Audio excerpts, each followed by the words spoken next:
the first time Fletcher Reed saw him.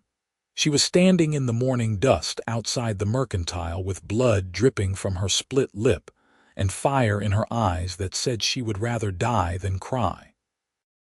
Harrison Grayson reined in his chestnut gelding so hard the animal nearly sat back on its haunches, because in all his 32 years working cattle from Texas to California, he had never seen a woman look so broken and so unbreakable at the same time.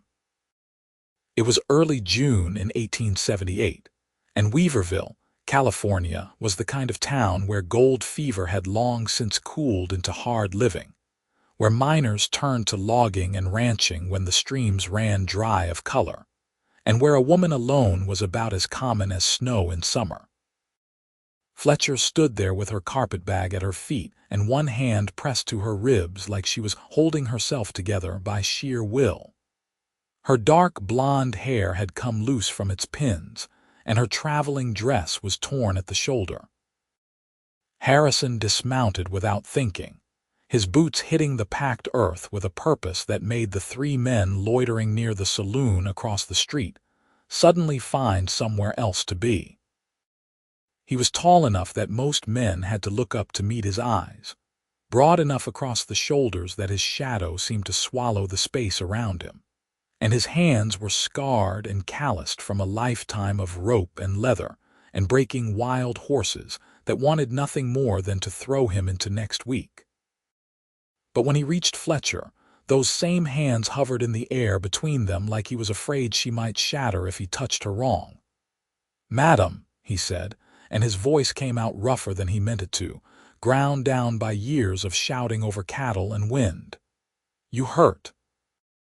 She looked at him then, really looked at him, and he saw her taking his measure the way he would size up a Mustang, looking for the truth beneath the surface. Her eyes were the color of sage in summer, gray-green and wary. "I have been better," she said, and there was something in her voice, some Eastern refinement that did not quite match the desperation in her posture. "But I will survive. I always do. Who did this?" The words came out flat and hard, and Harrison realized his hands had curled into fists at his sides. "Does it matter?" Fletcher bent to pick up her carpetbag, and he saw her wince. "He is gone now. Took the last of my money and left me here like so much refuse."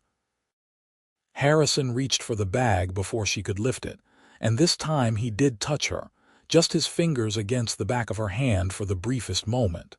She flinched, not from pain but from surprise, and he pulled back like he had been burned. "I am sorry," he said quickly. "I did not mean to startle you. Let me carry that for you at least."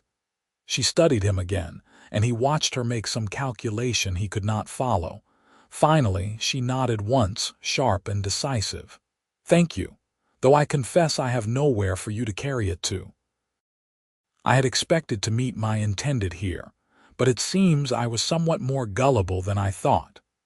The pieces fell into place then, the story as old as the West itself. Mail order bride, traveling all the way from wherever she had come from, probably with everything she owned in that single bag, only to find the man who had promised her a new life was either a liar or a coward or both. Harrison felt something cold and angry settle in his chest. "You have no one here, no place to stay, not as such." She touched her lip, looked at the blood on her fingertips with something like detachment. "I suppose I shall have to make do. I have done so before." "No." The word came out harder than he meant it, and she raised her eyebrows at him. He cleared his throat and tried again. "What I mean is, you should not have to. There is a boarding house 2 streets over, run by a woman named Margaret Henley.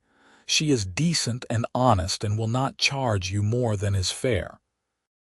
I will take you there, and you can at least rest and figure out what comes next." Fletcher tilted her head, and for a moment, something like amusement flickered across her face, softening the hard edges pain had carved there. "You are very commanding for a stranger. I am sorry." Harrison realized he was still holding her carpetbag and felt suddenly awkward, too large and rough for this conversation. I did not mean to presume. It is just that this is not the kind of town where a woman should be standing alone on the street looking like she has been through a war. No, I imagine it is not. She drew herself up straighter, and he could see her pulling dignity around herself like armor. I accept your kind offer, Mr. Grayson, Harrison Grayson. I run a ranch about 5 miles north of town. Fletcher Reed. She held out her hand like a man would, and when he took it, her grip was firm despite the tremor he could feel running through her. I am pleased to make your acquaintance under such absurd circumstances. He found himself almost smiling as he led her down the street, though there was nothing remotely amusing about the situation. She walked with her spine straight and her head high, as if she were strolling through a parlor instead of limping through dust with a split lip and empty pockets. Every few steps, he found himself glancing at her to make sure she was still upright, and every time he did, she was looking straight ahead with grim determination. Margaret Henley took one look at Fletcher and ushered her inside with the kind of brisk, no-nonsense care that Harrison had always appreciated about her. She was a widow in her 50s with steel-gray hair and eyes that missed nothing, and she ran her boarding house with the efficiency of a general commanding troops. "What happened?" she asked Harrison while Fletcher sank into a chair in the front parlor, and he told her what little he knew. Margaret's mouth pressed into a thin line. "Men like that should be horsewhipped. You did right bringing her here. I have a room on the 2nd floor, faces the east so it gets good morning light. She can stay as long as she needs." "I will cover the first week," Harrison said, reaching for his wallet, but Margaret waved him off. "You will not.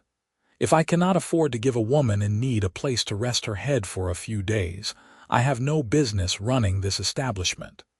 She softened slightly. "But I know you mean well, Harrison. You always do." He shifted his weight, suddenly uncomfortable. "I should get back to the ranch. I just wanted to make sure she was settled." "Of course." Margaret's eyes held a knowing glint that made him want to leave even faster. "Though I suspect we will be seeing more of you in town than usual." Harrison did not dignify that with a response. He returned to the parlor where Fletcher was sitting with her eyes closed, her face pale beneath the dirt and bruises. "Mrs.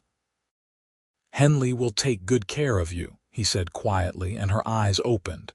"If you need anything, you have already done more than enough." She stood, swaying slightly, and caught herself on the arm of the chair. "I cannot repay you now, but when I am able to find work." "There is nothing to repay." He turned his hat in his hands, searching for words. "I just hope things improve for you, Miss Reed." She smiled then, just a small curve of her mouth that looked like it hurt. "So do I, Mr. Grayson, so do I." He thought about her all the way back to the ranch, which irritated him more than he wanted to admit. He had work to do, horses to train, fences to mend, cattle to move to better grazing. He did not have time to worry about a woman he had known for all of 20 minutes.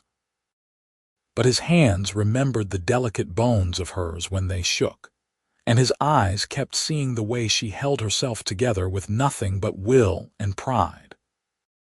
The Grayson Ranch spread across 300 acres of rolling hills and pine forest, with a creek running through the eastern pasture that never went dry, even in the hottest summers.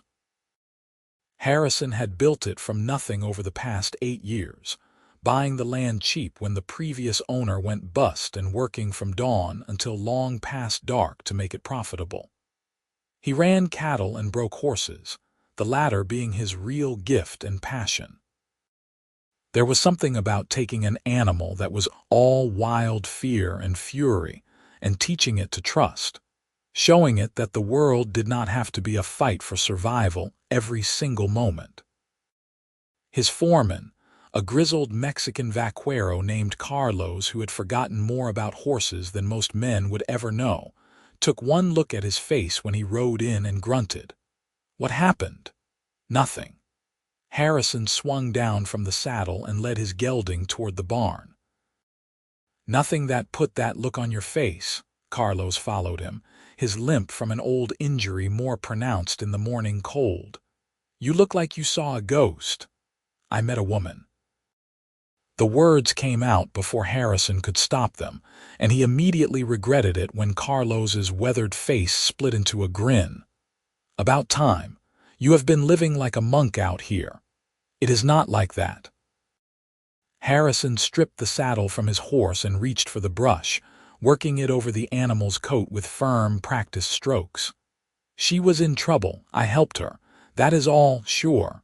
Carlos leaned against the stall door, clearly enjoying himself. "What is her name?" "Fletcher Reed." Harrison realized too late that he had answered too quickly, and Carlos's grin widened. "She came out here as a mail-order bride, but the man who sent for her turned out to be less than advertised, left her stranded." The humor left Carlos's face. "Is she all right?" "She will be." "I took her to Margaret Henley's place." Harrison finished with the horse and moved to check the water trough. "Now can we please talk about something else? We have 20 head to move up to the north pasture, and that roan colt needs another session on the lunge line." They worked until the sun was high and hot, and Harrison threw himself into it with the kind of focus that usually kept everything else at bay. But he kept thinking about the way Fletcher's hand had trembled in his, and the blood on her lip, and the look in her eyes that said she had seen the worst the world had to offer and was still standing. 3 days passed before he found an excuse to go back to town. He needed supplies, he told himself. They were low on grain and leather oil, and he should check in with the blacksmith about those horseshoes he had ordered. It had nothing to do with wanting to know if Fletcher was all right, if she had found work or made a plan, or if she needed anything. Margaret saw right through him the moment he walked into her boarding house. "She is in the kitchen," she said, not even looking up from the ledger she was working on, "helping me with the baking. I did not ask. You did not have to." Margaret set down her pen and fixed him with a look that reminded him uncomfortably of his mother, dead these 15 years, but still capable of making him feel like a schoolboy caught in a lie. "She is a good girl, Harrison. Smart, hardworking, and braver than half the men in this town. But she is also scared and alone and trying very hard not to show it. I know." He turned his hat in his hands again, a nervous habit he had never managed to break. "I just wanted to see if she was managing." "Why don't you ask her yourself?" Margaret's expression softened. "Go on." She could use a friendly face. The boarding house kitchen was large and warm, with a cast iron stove against one wall and a long wooden table down the center. Fletcher stood at the counter with her sleeves rolled up and flour dusting her forearms, kneading dough with quick, efficient movements. The swelling in her lip had gone down, and someone had given her a fresh dress in a soft blue calico that brought out the color of her eyes. She looked up when he entered, and for a moment, surprise flashed across her face before she schooled it into something more neutral. "Mr. Grayson." "This is unexpected. I was in town." He felt like an idiot just standing there. "Thought I would check in, see how you are settling in." "That is kind of you." She returned to her kneading, punching the dough with more force than seemed strictly necessary. "As you can see, I am making myself useful. Mrs. Henley has been generous enough to let me work in exchange for my room and board until I can find more permanent employment." "Have you had any luck with that?" He moved closer, drawn by something he could not name. "Some." She wiped the back of her hand across her forehead, leaving a streak of flour. "The school teacher mentioned they might need an assistant come fall when more families move into the area. And the seamstress said she could use help with mending a few days a week. It is not much, but it is a start." "You could read and write, I take it?" The question was unnecessary. He could hear the education in every word she spoke. "I can. My father insisted on it, unusual as that was. A shadow passed over her face. He died 2 years ago, cholera. My mother followed 6 months later. I had been working as a governess in Boston, but the family let me go when the father became too interested in corners where we were alone. Harrison felt his jaw tighten. Seems you have had a string of bad luck with men. Luck implies chance. I am beginning to think I simply have poor judgment. She shaped the dough into a ball and set it in a bowl to rise, covering it with a clean cloth. But I am trying to rectify that. From now on, I rely on no one but myself. That is a lonely way to live. Loneliness is better than betrayal. She turned to face him fully, and he saw the steel beneath the softness. I do not expect you to understand, Mr. Grayson. You strike me as a man who has built something solid and real with his own 2 hands. But some of us have had the ground cut out from under us too many times to trust it will hold. He wanted to tell her he understood better than she thought. His own father had drunk away the family farm back in Missouri, and Harrison had watched his mother work herself into an early grave trying to hold things together. He had come west with nothing but a bedroll and a good horse, and every acre of his ranch had been bought with sweat and stubborn refusal to quit. But he did not know how to say any of that without sounding like he was trying to impress her or win her sympathy. Instead, he said, "If you wanted to learn to ride, I could teach you." She blinked at him. "I beg your pardon. Riding, out here, it is a useful skill. Makes the world bigger when you can cover ground on horseback instead of being limited to where your feet can take you." He pushed forward before he could second-guess himself. "I come into town most Sundays for church. I could bring a gentle mare and give you lessons after the service. No charge," he added quickly when he saw her expression shift. "Just a neighbor helping a neighbor." "We are not neighbors, Mr. Grayson. I live in town and you live on a ranch 5 miles away. In Weaverville, that counts as neighbors." She studied him for a long moment, and he had the uncomfortable sense she was seeing past all his defenses to something he usually kept hidden. "Why are you doing this?" she asked quietly. "Why do you care what happens to me?" It was a fair question, and he wished he had a simple answer. The truth was complicated and unclear even to him. Maybe it was because she reminded him of a wild horse, all fight and fear and desperate pride. Maybe it was because, when he had taken her hand outside the mercantile, something had shifted in his chest, some wall he had built around himself developing its first crack. Or maybe it was just that he had spent 8 years building a ranch with no one to share it with, and he was tired of eating dinner alone. "I do not know," he said honestly, "but I would like to help if you will let me." Fletcher's expression softened just a fraction. "All right. Sunday after church, but only if you promise not to let me fall off and break my neck. I have survived too much to die from a riding lesson. You have my word." He smiled then, a real smile that felt strange on his face after so long. "I am a good teacher, patient." "I hope so, because I have never been on a horse in my life." She returned to the counter and started measuring out flour for another batch of dough. "Will you stay for coffee? Mrs. Henley always has a pot on and you look like you have been working hard." He should say no. He had supplies to buy and a long ride back to the ranch. But he found himself saying yes. And then he was sitting at the kitchen table while Fletcher poured coffee into thick ceramic mugs and told him about Boston, about the narrow streets and tall buildings, and the ocean that she had watched from her window when she was a child. "I had never seen anything so big," she said, her eyes distant with memory. "It made me feel small, but in a good way, like I was part of something larger than myself. When my father died and I lost the position with that family, I thought about going to the docks and booking passage on a ship to somewhere entirely new. Europe maybe, or South America. Somewhere I could start over completely. Why did you not? I had no money and no prospects. The advertisement for mail-order brides seemed like the more practical option. She laughed, a bitter sound. I was told California was beautiful and wild and full of opportunity. I suppose that much was true, even if everything else turned out to be a lie. It is beautiful, Harrison agreed. And wild. The opportunity part depends on how hard you are willing to work and how much you can endure. Then I suppose I will do just fine. She met his eyes over the rim of her cup.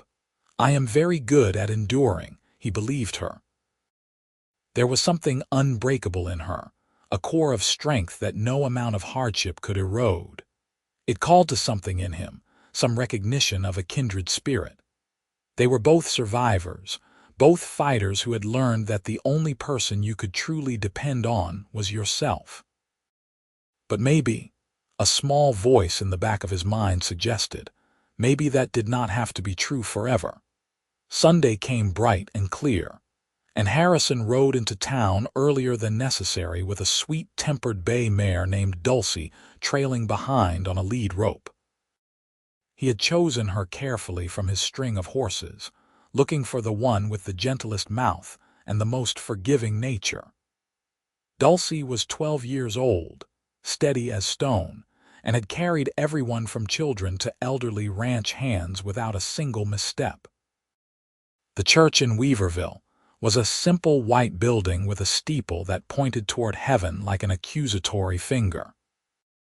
Harrison sat in his usual pew near the back and tried to focus on Reverend Matthews's sermon about patience and faith, but his attention kept drifting to where Fletcher sat 3 rows ahead with Margaret Henley. She wore a green dress that someone must have lent her, and her hair was pinned up in a way that made her neck look impossibly fragile. When the service ended and everyone filed out into the morning sunshine, Harrison found himself immediately surrounded by the usual suspects wanting to discuss cattle prices and water rights, and whether the railroad would ever extend their line far enough north to make shipping easier. He extracted himself as politely as he could and made his way to where Fletcher stood talking with Margaret and 2 other women he recognized from town. "Miss Reed," he said, and she turned with a smile that did something complicated to his breathing. "Are you ready for your lesson?" "As ready as I will ever be." She excused herself from the other women and joined him, her expression shifting to something more uncertain as she eyed the horses. "She is very large. Dulcie is actually on the small side for a ranch horse." He led Fletcher over to where the mare stood dozing in the shade, one hip cocked in relaxation. "Here, let her smell you first. Horses like to know who they are dealing with." Fletcher extended her hand slowly, and Dulcie snuffled at her palm with gentle curiosity. A smile bloomed across Fletcher's face, transforming her from merely pretty to something that made Harrison's heart kick against his ribs. "She is soft," she said, sounding delighted. "Her nose, yes. The rest of her is considerably less soft, as you will discover." He showed her how to stroke Dulcie's neck, how to speak to her in low, calm tones. The mare, patient soul that she was, stood perfectly still and even lowered her head so Fletcher could reach her ears. "She likes you," Harrison observed. "That is a good sign.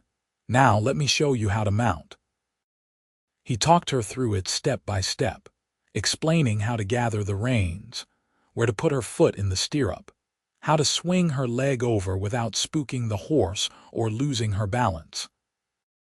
Fletcher listened with intense concentration, her bottom lip caught between her teeth, and when she finally managed to settle into the saddle, she looked down at him with an expression of such pure triumph that he could not help but grin.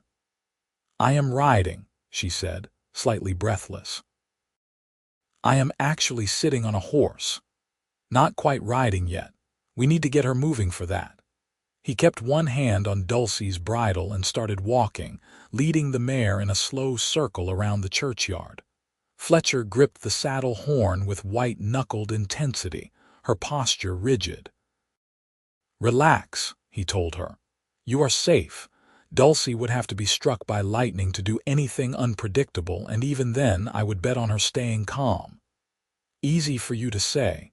You are not the one perched on top of an animal that outweighs you by several 100 pounds. True. He kept his voice easy and conversational as they walked.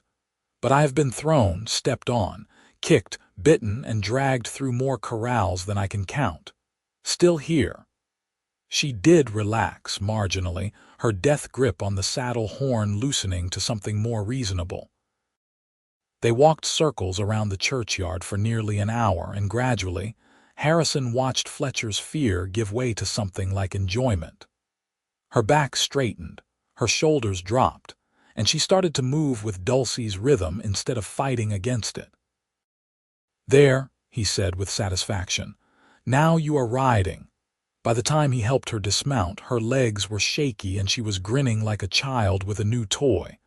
That was wonderful, she said, slightly out of breath. Terrifying but wonderful. When can we do it again? Next Sunday if you like. He found himself reluctant to let go of her waist where he had steadied her and forced his hands to drop. Though you will be sore tomorrow, riding uses muscles you did not know you had. I do not care. She reached up to pat Dulcie's neck one more time. Thank you, Mr. Grayson. You have no idea what this means to me. He thought maybe he did. It was not really about the riding. It was about taking control, learning something new, proving to herself that she could do hard things. He understood that need in his bones. Harrison, he said impulsively. You should call me Harrison. Mr. Grayson makes me feel like my father. Only if you call me Fletcher. Miss Reed makes me feel like a schoolmarm. Deal. He held out his hand, and when she took it, the touch sent heat racing up his arm. Her eyes widened slightly, and he wondered if she felt it too, this strange electricity that seemed to arc between them whenever they touched. She pulled back first, color rising in her cheeks. I should get back to Mrs. Henley's. I promised to help with Sunday dinner. Of course. He watched her walk away, then turned to gather Dulcie's reins. The mare nudged him with her nose, and he could have sworn the horse was laughing at him. The summer unfolded in a pattern of Sundays and stolen moments. Harrison found reasons to come to town more often than strictly necessary, and Fletcher always seemed to be nearby when he did, helping Margaret or running errands or sitting on the boarding house porch with mending in her lap. They talked about everything and nothing, trading stories about their pasts, their hopes, the small absurdities of daily life. Fletcher proved to be a quick study with the horses. Within a month, she could mount and dismount without help, walk and trot with confidence, and had even managed a careful canter under Harrison's watchful eye. He brought different horses for her to try, teaching her how to adjust to each animal's personality and quirks. You have a gift for this, he told her one Sunday in late July as they rode side by side along the creek that marked the edge of town. Fletcher had graduated to a livelier mare named Penny, and she sat her saddle with an ease that would have seemed impossible 2 months ago. I have a good teacher. She shaded her eyes against the sun, looking out across the rolling hills. Do you ever get tired of it? The work, the constant demands of the ranch? Sometimes, he admitted. There are days when I think about selling it all and moving to San Francisco, buying a house with a real floor and walls that do not let in the wind. But then I go out in the morning and watch the sun come up over the pasture, or I work with a horse that has never trusted a human before and feel it start to soften, and I remember why I do this. Because you are good at it. Because it matters. He struggled to put words to something he usually kept locked inside. Every horse I train, every fence I build, every calf that makes it through the winter, it all adds up to something real and solid. It is mine in a way nothing else ever has been. Fletcher was quiet for a moment, and when she spoke, her voice was soft. I envy that. I have never had anything that was truly mine. Even my name came from a father who wanted a son. I like your name." The words came out before he could stop them. "It suits you, strong and unusual."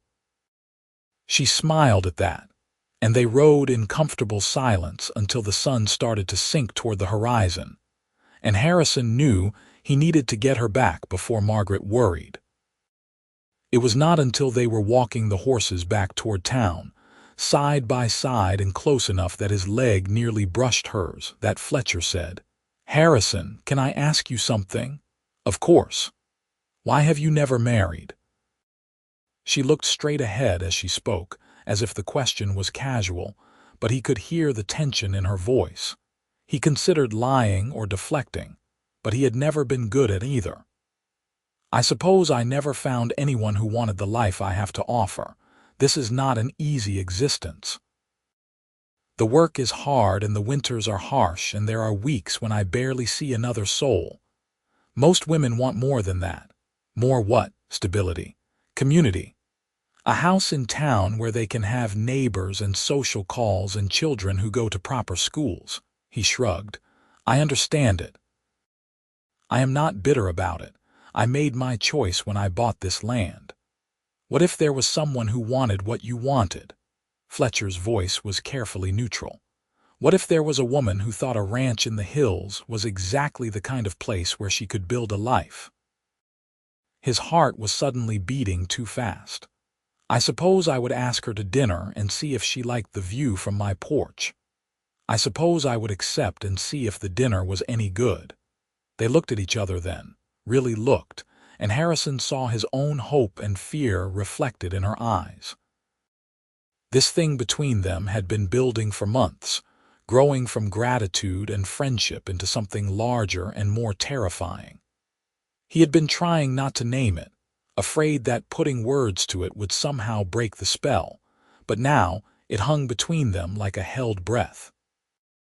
"Fletcher," he started, but she shook her head. "Not yet.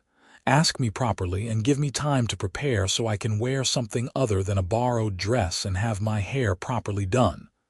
She smiled, but there was vulnerability in it. "If we are going to do this, I want to do it right." "Saturday, then." His voice came out rough with emotion. "I will pick you up at 3 and we will have dinner at the ranch. Fair warning, I am not much of a cook, but I make a decent roast and Carlos's wife Maria has been teaching me to make tortillas." "That sounds perfect." Saturday arrived with the kind of weather that made Northern California worth all its challenges. Warm and clear with a breeze that carried the scent of pine and wildflowers. Harrison spent the morning in a state of barely controlled panic, cleaning the ranch house with a thoroughness it had never experienced, bullying Carlos into helping him move furniture and beat the dust from the rugs. "You are worse than a cat in a thunderstorm," Carlos observed, watching Harrison adjust the position of the table for the third time. "She is going to like you or not like you. The furniture placement will not change that. I know that. I just want everything to be right." "Everything is right." "You are right. Now stop fussing and go get yourself cleaned up before you are late to collect her." Harrison bathed in the creek, scrubbing away the week's accumulation of dirt and sweat, and put on his good shirt, the dark blue one that did not have any patches or missing buttons. He spent 10 minutes in front of the small mirror in his bedroom trying to get his hair to lie flat, then gave up and jammed his hat on his head. Fletcher was waiting on the porch of the boarding house when he arrived, and the sight of her drove every coherent thought from his mind. She wore a dress in soft yellow cotton that he had never seen before, and her hair was pinned up with small flowers woven through the braids. She looked like summer personified, and he suddenly felt like every kind of fool for thinking she could ever want a life with a rough-handed rancher who smelled of horses and leather. "You look beautiful," he managed, and she smiled. "You look terrified. Should I be worried about this dinner?" "Only if you have strong opinions about slightly burned roast and misshapen tortillas." He helped her into the wagon, acutely aware of the way her hand felt in his, small and delicate, but with a strength he had come to respect. Fair warning, I may have slightly oversold my cooking abilities. I have eaten hardtack and watery stew for the past 3 months. I promise you, anything with actual flavor will be a vast improvement.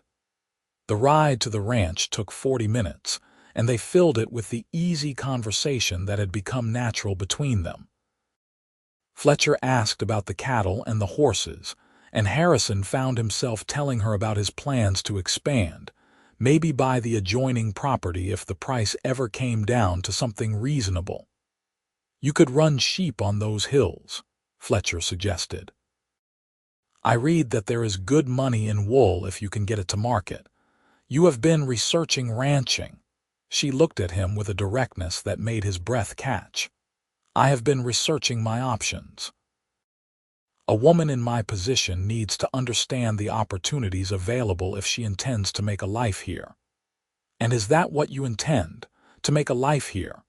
That depends on whether the dinner is any good. She was smiling, but he could see the nerves beneath the humor. Ask me again after I have seen your ranch. The ranch house came into view as they crested the hill, and Harrison tried to see it through her eyes. It was not much to look at. A simple structure of wood and stone with a porch that wrapped around 3 sides and a chimney that leaked smoke when the wind came from the north. But it sat in a clearing with the creek visible through the trees and the pastures rolling away in every direction, and the late afternoon sun turned everything golden. Fletcher was quiet as he helped her down from the wagon, and his heart sank. She hated it. Of course she did. After Boston, after whatever life she had imagined when she came west, this rough bachelor homestead must seem like a prison sentence. "Harrison," she said softly, and when he looked at her, there were tears in her eyes. "It is perfect." The relief was so intense it nearly knocked him over. "You think so? I know so." She turned in a slow circle, taking it all in. "This is what I have been imagining every night since I arrived in California. Space and light and a place that feels like it has roots going all the way to the center of the earth. You built this, every inch of it." He could not keep the pride from his voice. "Took me 6 years to get the house finished, and another 2 to get the outbuildings where I wanted them. Still working on the interior. I am better with a hammer than I am with decorative touches. It does not need decorative touches. It needs to be lived in and loved." She walked toward the house and he followed, watching her take in every detail. "Will you show me inside?" He gave her the full tour, all 4 rooms of it. The main room that served as kitchen and sitting area, with the fireplace and his worn furniture and the table he had built from lumber he milled himself.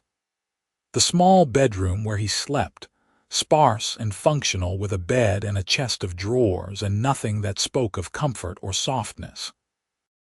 The second bedroom that he used for storage, full of tack and tools and sacks of grain.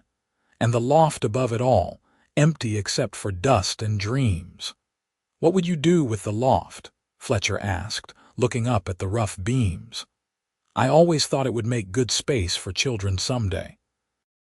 Plenty of room for beds and a play area. You could see the whole ranch from up there." He stopped, suddenly aware that he was talking about a future that might never exist, assuming I ever have children, which seems somewhat unlikely at this point. Why unlikely? She had moved to the window and stood looking out at the pasture where his horses grazed in the evening light. "Because that would require a wife, and as we discussed, I am not exactly a prime candidate for matrimony. You keep saying that, but I do not see any evidence to support it." She turned to face him, and something in her expression made his heart start pounding. "You are kind and patient and hardworking. You built something real with your own 2 hands. You treat women with respect and horses with understanding. Honestly, Harrison, from where I stand, you are exactly the kind of man a sensible woman would want to marry." "Fletcher." He crossed the room without deciding to, drawn by some force he could not resist. "What are you saying?" "I am saying that I think we should skip dinner and talk about what this really is."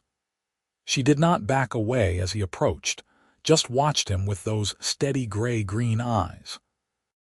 "Because I have been half in love with you since you picked up my carpet bag outside the mercantile, and if you feel even a fraction of what I feel, then we should probably acknowledge it instead of dancing around it.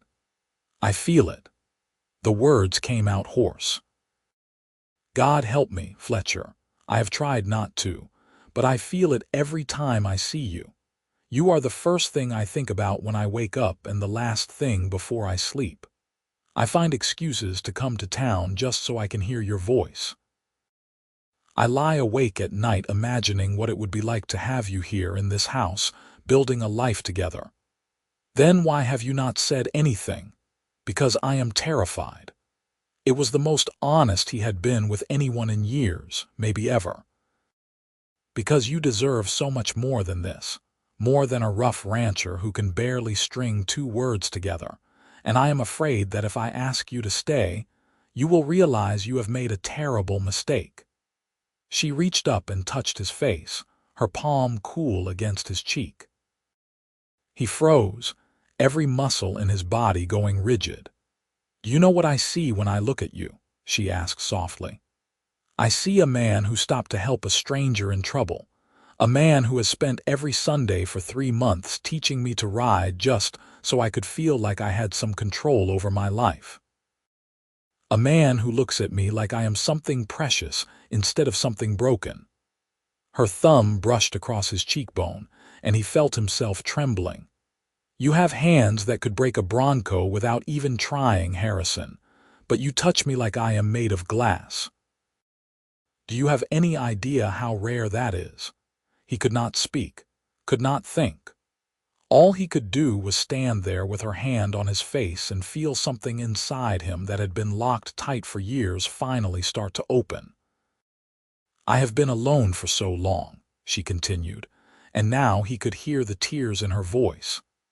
"And I have been hurt by so many men who said they cared but only wanted to use me. When I stood outside that mercantile with nothing left and nowhere to go, I thought that was it. I thought I had used up all my chances, and then you appeared like something out of a story and you have been proving me wrong ever since. Fletcher," her name came out like a prayer, "I do not want to hurt you. I do not want to be another person who lets you down. Then do not let me down. Ask me to stay. Ask me to build this life with you, and I swear I will work harder than you have ever seen anyone work. I will learn everything there is to know about ranching and horses and this wild, beautiful place. I will make this house a home and fill it with all the things you have been missing. Just ask me." He had thought he was scared before, but that was nothing compared to this moment, standing on the edge of a choice that would change everything. If he asked and she said yes, there would be no going back. He would be responsible for her happiness, her safety, her whole life. And if he failed, if he could not give her what she needed, he would have to live with that failure every single day. But if he did not ask, if he let fear win, he would lose her. She would find work and make a life in town, and eventually, some other man would see what Harrison saw and have the courage to claim it. And he would spend the rest of his life wondering what might have been. His hands came up to frame her face, those rough, scarred hands that she said touched her like glass. She was so small, so delicate, but he could feel the strength in her, the core of steel that had carried her through loss and betrayal and across a continent to this rough gold country. She was not fragile. She was the strongest person he had ever met. "Marry me," he said, and his voice cracked on the words. "Marry me and stay here and let me spend the rest of my life trying to deserve you. I cannot promise it will be easy, and I cannot promise I will always get it right. But I can promise I will never stop trying. I can promise I will work every day to make you happy, to make you feel safe, to build something with you that no one can take away." Tears were streaming down her face now, but she was smiling. Yes, yes to all of it. I will marry you and stay here and build this life, and we will figure out the rest as we go. He kissed her then, finally, after months of wanting and waiting and wondering. Her lips were soft and she tasted like salt from her tears. And when she leaned into him, he wrapped his arms around her and held on like she was the only thing keeping him anchored to the earth. They stood there in his rough ranch house while the sun set outside and everything changed, the future suddenly opening up before them full of possibility and hope. When they finally broke apart, both of them were shaking. "I think we should still have dinner," Fletcher said, slightly breathless. "I want to know if you really can make tortillas, or if that was just elaborate courting strategy." "I can make them, but they look more like maps of undiscovered countries than actual circles." He could not stop touching her, his hands on her waist, in her hair, along the curve of her jaw. "I should warn you now, I'm not good at grand gestures or pretty words. Most days I will come in covered in dirt and smelling like livestock. I snore and I get grumpy when I am tired, and I have a habit of tracking mud into the house no matter how many times I tell myself to take off my boots. And I burn things when I cook, and I read too much, and I have nightmares sometimes about all the things that have happened to me." She captured his hand and brought it to her lips, kissing each scarred knuckle. "We do not have to be perfect, Harrison. We just have to be honest." They made dinner together, working in the small kitchen with a comfort that felt earned rather than natural. The roast was slightly burned just as he had warned, and the tortillas were indeed more oblong than circular, but Fletcher ate like it was a feast and declared it all delicious. They talked late into the evening, making plans and dreaming out loud about the future. "We should get married soon," Fletcher said as they sat on the porch watching the stars come out. "I know that probably seems rushed, but I do not see the point in waiting." "Neither do I." Harrison had his arm around her shoulders, and she was tucked against his side like she had always belonged there. "We could go to the courthouse this week if you wanted. Get Reverend Matthews to do a quick ceremony. Or we could have a real wedding." She tilted her head to look up at him. "Nothing elaborate, but something to mark the occasion.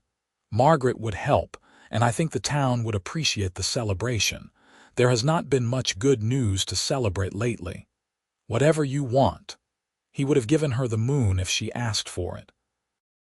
"Just tell me when and where to show up, and I will be there." They settled on 3 weeks, enough time to make arrangements, but not so long that the waiting would drive them both mad. Margaret was delighted, and immediately took charge of organizing everything, enlisting half the women in town to help with cooking and decorating. Carlos and Maria insisted on hosting the celebration at their small house on the edge of the ranch property, and Maria started planning a feast that sounded large enough to feed half of Trinity County. Harrison threw himself into work during those 3 weeks, partly because there was always more to do than hours in the day, but mostly because it was the only thing that kept him from riding into town every single morning to see Fletcher. They had agreed to do things properly, to maintain some separation until the wedding, but every day apart felt like a small eternity. He saw her on Sundays, of course, and sometimes he found excuses to stop by the boarding house on weekday afternoons. They were never alone, always chaperoned by Margaret or one of the other women, but even so, he savored every moment.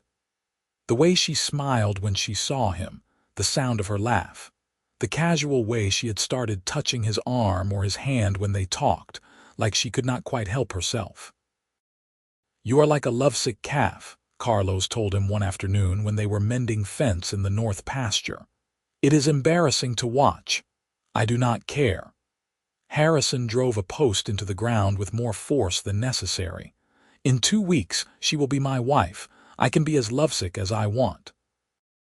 Maria says Miss Fletcher is the same way. Apparently she talks about you constantly, drives all the other women crazy with it. Carlos grinned. It is good to see you happy, my friend. You have been alone too long. The night before the wedding, Harrison could not sleep.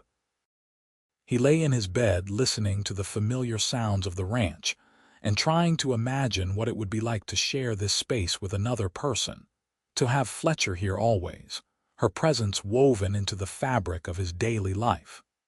The thought filled him with equal parts joy and terror. What if he could not make her happy? What if the reality of ranch life wore her down, the isolation and the hard work and the endless challenges? What if she woke up one morning and realized she had made a terrible mistake? He was still worrying when the sun came up, and he gave up on sleep to go tend to the horses. Work always cleared his mind, the familiar rhythm of chores and the simple needs of the animals providing a kind of meditation. By the time Carlos found him, he was calmer, the panic tamped down to a manageable level. "You ready?" Carlos asked, leaning against the fence rail. "No, yes, I do not know." Harrison set down the brush he had been using on his best gelding. "Is anyone ever ready for something like this? If you are smart, no. Marriage is terrifying. You are giving someone else the power to destroy you completely." Carlos's expression softened. "But it is also the best thing you will ever do. Maria has made my life worth living. Before her, I was just going through the motions. Now every day has meaning. What if I am not good at it, at being a husband? Then you will learn. That is what marriage is, figuring it out as you go. Miss Fletcher knows who you are, Harrison. She chose you with her eyes open. Trust that." The wedding took place at noon in the little white church, with half of Weaverville in attendance and autumn sun streaming through the windows. Harrison stood at the front in his good suit, palms sweating and heart hammering, and watched Fletcher walk down the aisle toward him. She wore a simple dress in cream-colored silk that Margaret had helped her make, with her hair loose and flowing down her back the way he loved it. She carried wildflowers from the hills around the ranch, and when she reached him and took his hands, she was smiling through tears. Reverend Matthews led them through the vows, and Harrison repeated the words in a voice that shook with emotion. When it came time to slide the ring onto Fletcher's finger, a simple gold band he had bought with most of his savings, his hands were trembling so badly that she had to steady them with her own. "I love you," she whispered, just loud enough for him to hear. "And I am not scared." "I am terrified," he admitted. "But I love you too, more than I thought I could love anything." When Reverend Matthews told him to kiss his bride, Harrison cupped her face in his hands, those rough hands that she had said touched her like glass, and kissed her with all the gentleness and passion and desperate hope in his heart. The church erupted in applause, but he barely heard it. All he could focus on was Fletcher, his wife, this impossible woman who had appeared in his life like a gift he had never thought to ask for. The celebration at Carlos and Maria's house lasted well into the evening, with food and music and dancing that spilled out into the yard.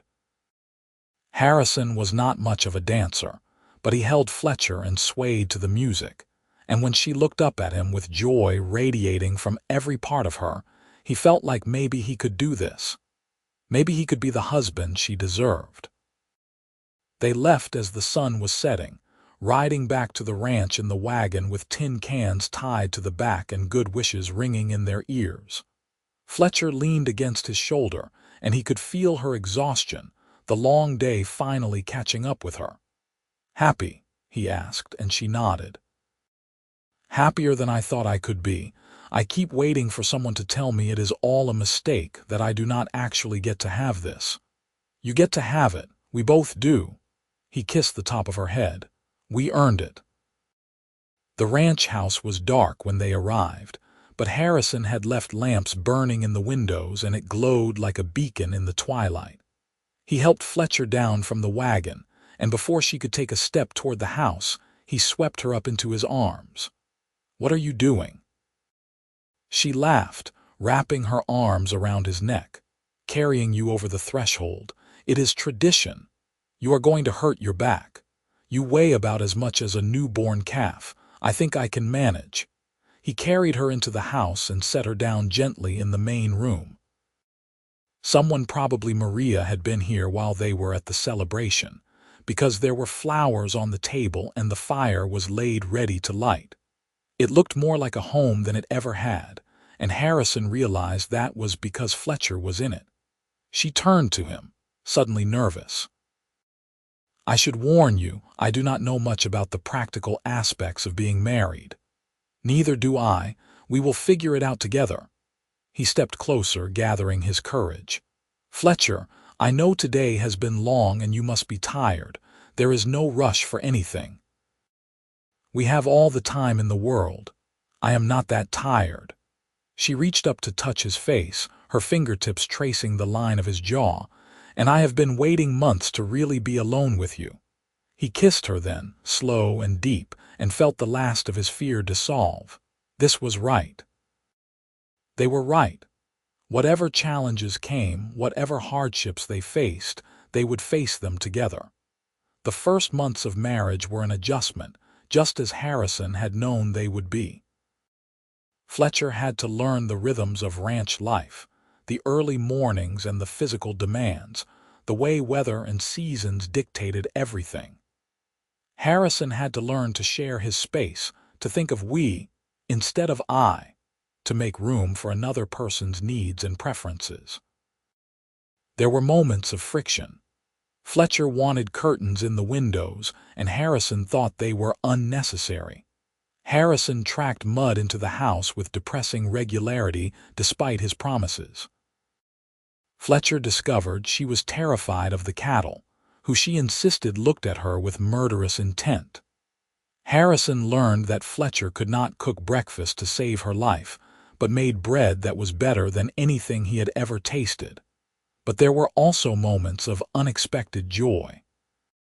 Fletcher standing in the pasture at dawn with coffee steaming in her hands, watching the sunrise paint the hills gold. Harrison coming in from working the horses to find her curled in his chair reading, and the way she looked up and smiled like his presence was the best thing that had happened all day. The quiet evenings sitting together on the porch, talking or not talking, just being.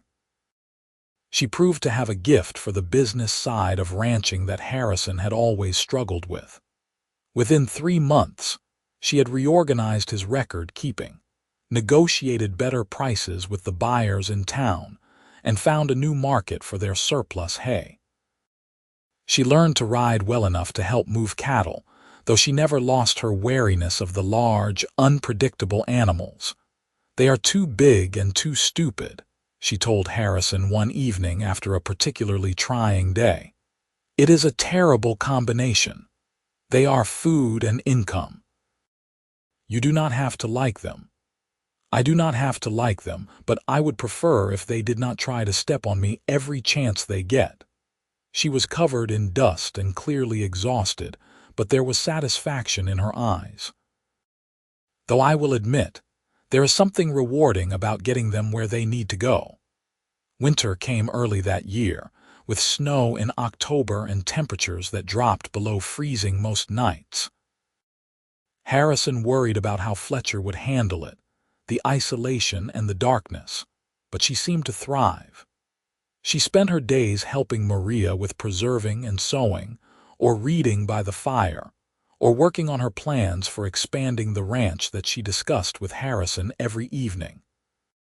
"What if we bought breeding stock for sheep?" she suggested one night as they lay in bed with the wind howling outside. "You said there was good money in wool, and the hills beyond the north pasture are not much use for cattle. Sheep require a different kind of management." "I do not know much about them." "Then we learn, or we hire someone who does." She rolled onto her side to look at him. "I am not saying we do it tomorrow, but if we want to build something lasting, we need to diversify." He found himself grinning in the darkness. How did I get so lucky that I married a woman who wants to talk business strategy in bed? You caught me at a vulnerable moment and I made poor decisions." But she was smiling too, and when she kissed him, he forgot all about sheep and diversification. Spring brought new challenges and new joys. They bought 20 ewes and a ram, and Fletcher threw herself into learning everything she could about sheep management. She subscribed to agricultural journals from back east and corresponded with other ranchers, building a network of knowledge that served them well. The sheep thrived under her care, and by summer, they had a healthy flock and wool to sell. Fletcher negotiated the sale herself, getting a better price than Harrison would have thought possible, and came home glowing with triumph. "We did it," she said, spinning in the main room of the ranch house. "We actually did it. The sheep paid for themselves and then some." "You did it," Harrison corrected, pulling her into his arms. "I just provided the land. We are a partnership. Your land, my planning, our success." She kissed him soundly. "I love this life, Harrison. I love waking up and knowing we are building something together. I love that when I work hard I can see the results. I love coming home to you every night. I love you too." The words still felt new on his tongue, even after a year of marriage. More every day. That night, after they had gone to bed and the house was quiet around them, Fletcher said, "I think I might be pregnant." Harrison went very still. "You think?" "I am not certain yet. It is early. But I have been feeling strange and my courses are late, and Maria says that is usually a good sign." She sounded nervous and excited and scared all at once. "Would you be happy if it was true?" "Happy does not begin to cover it." He pulled her close, his hand spreading over her still flat stomach. "Terrified but happy. You are sure you want this? It will make everything harder." "I want it. I want a family with you, children running through this house and learning to ride and helping with the ranch." She covered his hand with hers. "I want to build the kind of home I never had, where everyone is loved and safe and knows they belong." She was right about the pregnancy, and the knowledge transformed everything. Harrison found himself noticing things he had never paid attention to before. The drafts in the house that would need to be sealed before winter, the sharp corners on the furniture that could hurt a falling toddler, the creek that would need a fence to keep curious children safe. He built a cradle from pine he cut himself, sanding it until the wood was smooth as silk. Fletcher sewed blankets and little clothes, her face soft with dreams. They argued good-naturedly about names, Fletcher favoring literary names from her beloved books while Harrison pushed for something simple and strong. "If it is a boy, I want to call him Henry," she said one evening. "After my father. He would have loved this place, loved you. Henry Grayson." Harrison tried it out, liking the sound. "And if it is a girl," I was thinking, Rose, "simple and beautiful like this place. I like it." He knelt in front of where she sat, his hands on her swollen belly. "Henry or Rose Grayson, you have no idea how much you are already loved." The baby came in February during a snowstorm, and Harrison would remember that night for the rest of his life as the longest and most terrifying he had ever experienced. Maria came to help, and the local midwife, and they banished him from the bedroom with instructions to boil water and stay out of the way. He spent hours pacing the main room, listening to Fletcher cry out in pain and feeling utterly helpless. Carlos sat with him, offering whiskey that Harrison refused because he wanted to be sober when his child arrived. "This is normal," Carlos kept saying. "Maria went through the same thing and she and the babies were fine. Fletcher is strong. She will be fine." But Harrison could not shake the fear, the knowledge that women died in childbirth all the time, that he could lose both Fletcher and the baby in one terrible night. He prayed more in those hours than he had in his entire life, bargaining with God and promising anything if they would just both survive. When the baby finally came, the midwife appeared in the doorway with a bloody bundle and a tired smile. "You have a son, Mr. Grayson. And your wife did beautifully. She wants to see you." Harrison practically ran to the bedroom. Fletcher lay in their bed looking pale and exhausted but radiantly happy, and when she held out the baby to him, he took the tiny bundle with shaking hands. His son. He had a son. The baby was impossibly small, red-faced and squalling, with a shock of dark hair and Fletcher's nose. Harrison felt something shift in his chest, some fundamental reordering of his priorities. This child, this small person who had not existed an hour ago, was now the most important thing in his world. Him and Fletcher, his family, the center around which everything else would revolve. "Henry," Fletcher said softly. "Henry James Grayson, what do you think?" "I think he is perfect." "I think you are perfect." Harrison sat carefully on the edge of the bed, unable to look away from his son's face. "I think I have never been so scared in my life." "Me either." She leaned against his shoulder. "But we did it. We have a son, Harrison. We have a family." The first months with Henry were a blur of sleepless nights and endless diapers, and a kind of exhaustion Harrison had not known existed. But they were also full of wonder, watching this tiny human grow and change, learning his preferences and his personality. Henry was a serious baby, observing the world with solemn dark eyes and rarely smiling. But when he did smile, usually at Fletcher singing or Harrison making ridiculous faces, it was like the sun coming out. "He is judging us," Fletcher said one afternoon, holding Henry up to inspect him. "Look at that expression. He is clearly thinking we have no idea what we are doing." He would be right.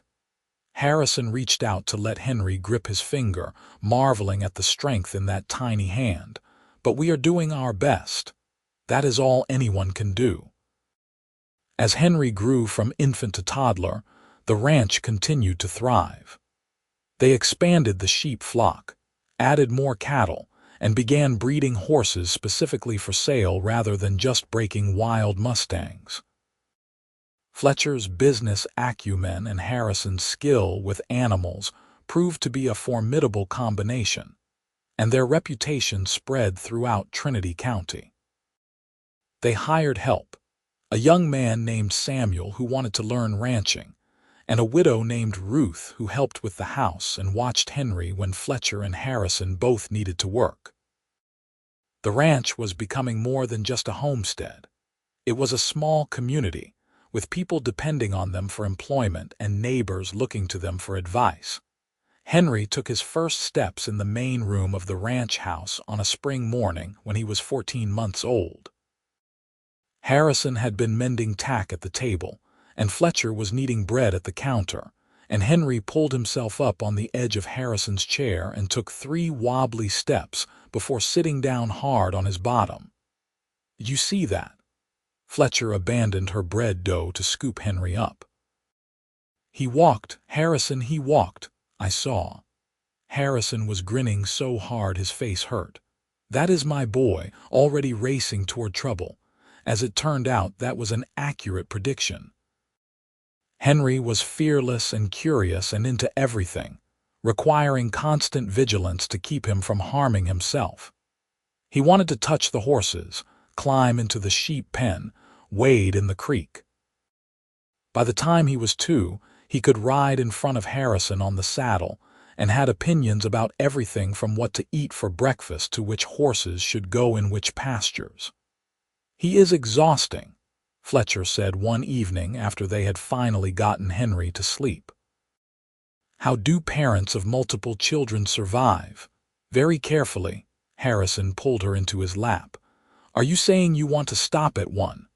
I am saying I want to catch my breath before we discuss having more." She laid her head on his shoulder. "Though I will admit, watching you with Henry is one of my favorite things in the world. You are such a good father." "I am trying." He had never thought much about what kind of father he would be, But now that he was one, he found himself constantly questioning his decisions. Was he too strict? Too lenient? Was he preparing Henry for the hardships of life or sheltering him too much? You are doing more than trying. You are succeeding. Fletcher kissed his jaw. I see the way he looks at you. He thinks you hung the moon. That is because he is 2 and does not know any better.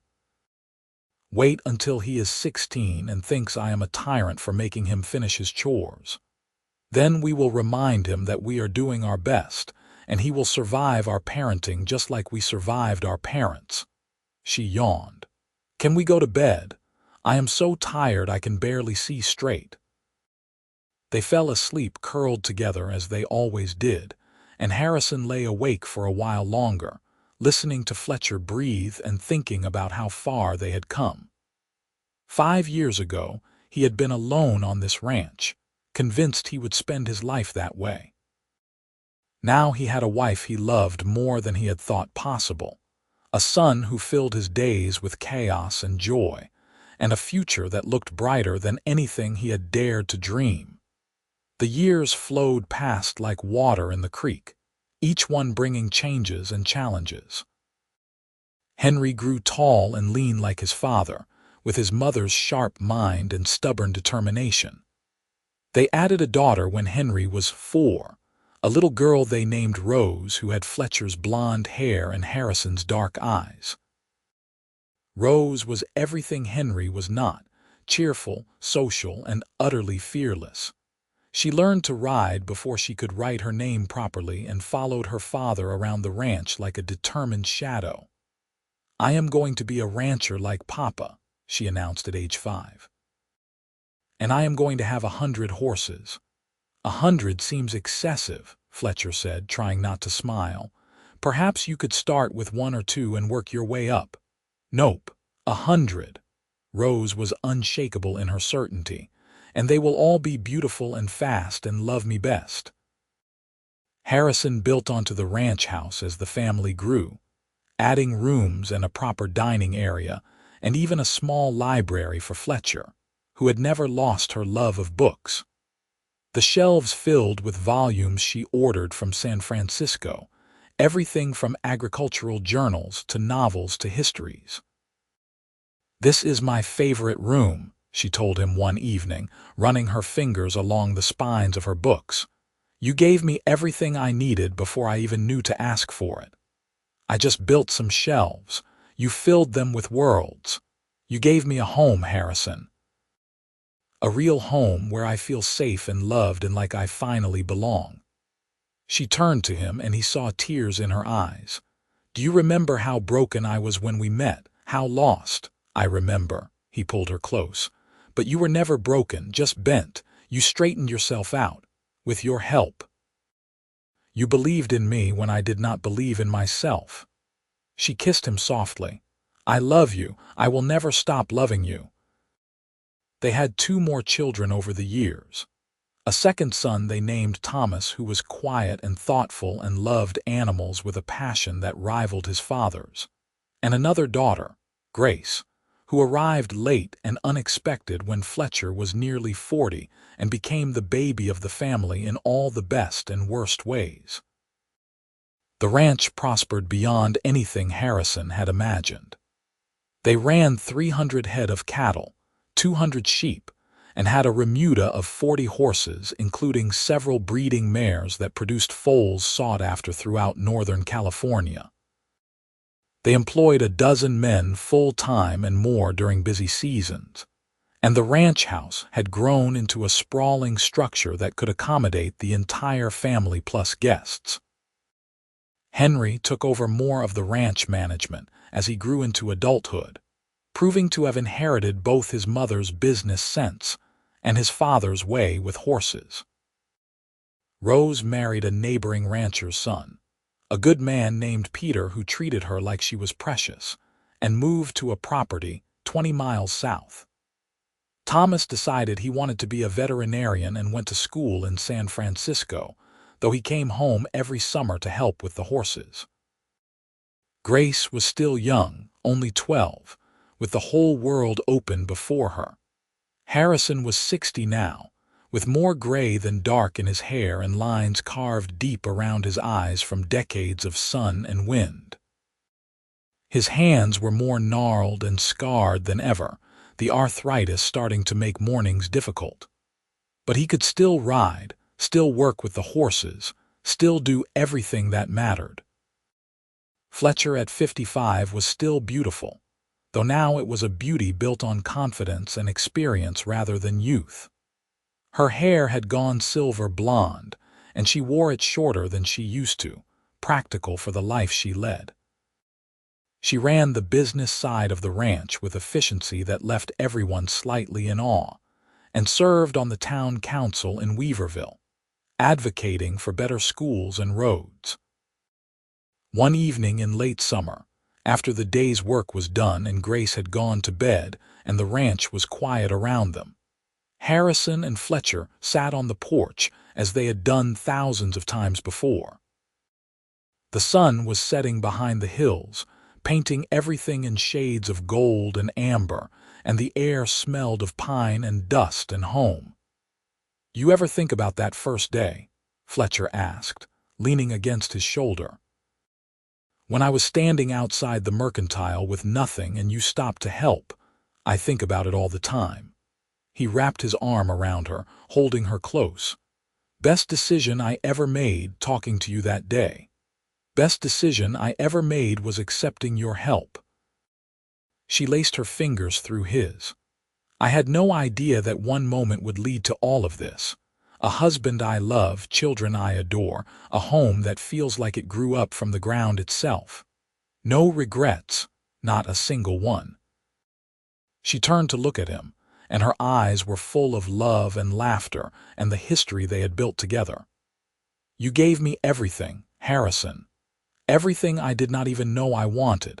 This life, this family, this place. You gave me roots when I had nothing but wind pushing me from place to place." "You gave me a reason," he countered. "Before you, I was just working to work, building for the sake of building. You gave it all meaning." He touched her face, those same calloused, scarred hands that had been breaking horses for 4 decades, and she leaned into his palm like she always had. "You are the best thing that ever happened to me, Fletcher Grayson. Every day with you has been a gift. Even the hard days, especially the hard days. Those are the ones where we proved what we are made of." They sat in comfortable silence as darkness fell, and the stars came out, the same stars that had watched them fall in love and build a life and raise a family. In the distance, Harrison could hear the cattle settling for the night and the horses moving in the pasture and the creek running over stones like it always had. These were the sounds of home, the soundtrack of the life they had created. "I want you to know something," Fletcher said quietly. "Even if I had known how hard it would be, all the struggles and the challenges and the times when I thought we might not make it, I would do it all again. Every single moment I would choose you in this life. So would I." Harrison kissed the top of her head. "So would I, love, every single time." The moon rose, full and bright, turning the ranch silver. Inside the house, they could hear Grace moving around, getting ready for bed. Tomorrow they would do it all again. Rise with the sun, tend to the animals, work the land, solve the problems that inevitably arose. They would do it together, as they had done for nearly 30 years, a partnership built on trust and respect, and a love that had only deepened with time. Harrison thought about the young man he had been, alone on this ranch, and convinced he would stay that way. He thought about Fletcher, standing in the dust with a split lip and fire in her eyes. He thought about all the moments between then and now, the thousands of small choices and daily acts of love that had woven their lives together into something unbreakable. His hands, these hands that could break a Bronc without blinking, that had built fences and houses and a whole life from nothing, had always touched her face like she was made of glass. Not because she was fragile. God knew Fletcher was the strongest person he had ever met, but because she was precious. Because she was the one thing in his life he could not bear to damage, the one treasure worth protecting above all others. And she had taken those scarred, rough hands and trusted them to hold her heart, had given him the gift of her faith when she had every reason not to trust any man ever again. That trust was the foundation everything else was built on, the bedrock that had carried them through nearly 3 decades of marriage. "Come to bed," Fletcher said, standing and holding out her hand. "It has been a long day and tomorrow will come early. It always does." But he took her hand and followed her inside into the house they had built together, toward the bed they had shared for so many years. "Thank you." "For what?" "For stopping that day. For accepting my help. For taking a chance on a rough rancher who did not know the first thing about courting a woman properly."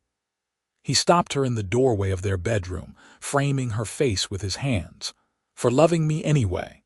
"Oh, Harrison." Her smile was tender and knowing and full of the history they shared. "There was never any anyway about it. I loved you because of who you are, not despite it.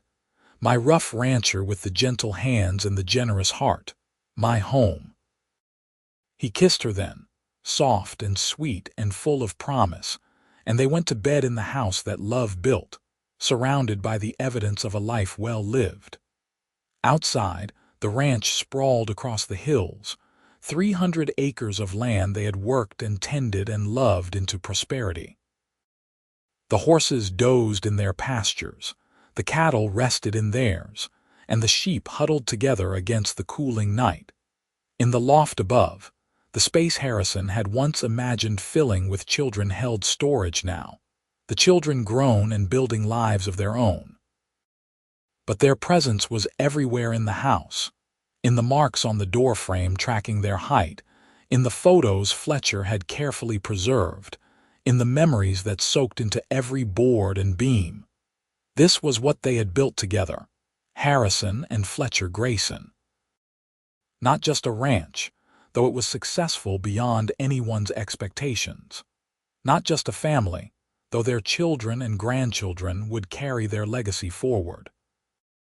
But a love story, the kind that started with a woman in trouble and a man who stopped to help, and grew into something that transformed them both.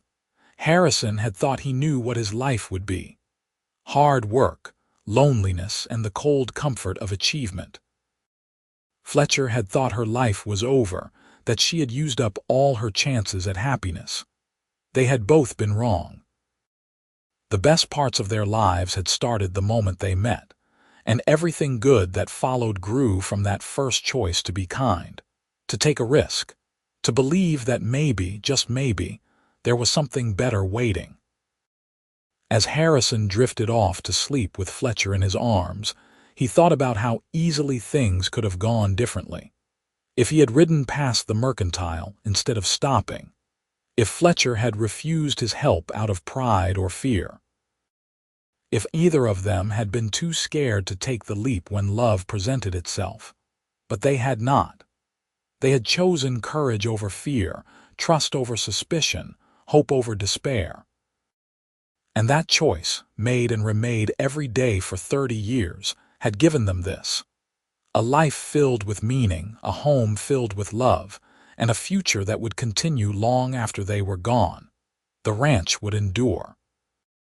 Henry would take over fully someday, and then his children, and their children after that.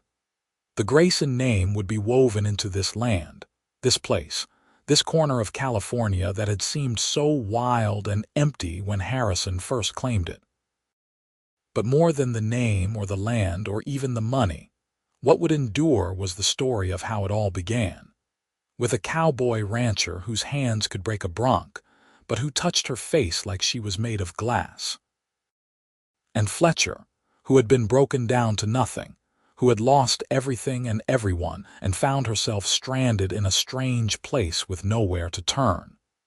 She had taken the hand that was offered and built a life that exceeded every dream she had ever dared to dream. She had become the heart of this place, the organizing principle that turned a rough bachelor homestead into a home that generations would remember. Together, They were proof that the best love stories are not about perfect people finding each other. They are about imperfect people choosing each other, day after day, through hardship and joy and the grinding, mundane reality of building a life. They are about hands that work hard and hearts that stay soft, about strength tempered with gentleness and gentleness backed by strength. As the night deepened and the stars wheeled overhead, the ranch slept. In the main house, Harrison and Fletcher Grayson held each other close, a partnership forged in dust and determination and love, still going strong after all these years. Tomorrow would bring new challenges, as tomorrow always did. But they would face it together, as they always had, as they always would. And that, in the end, was everything.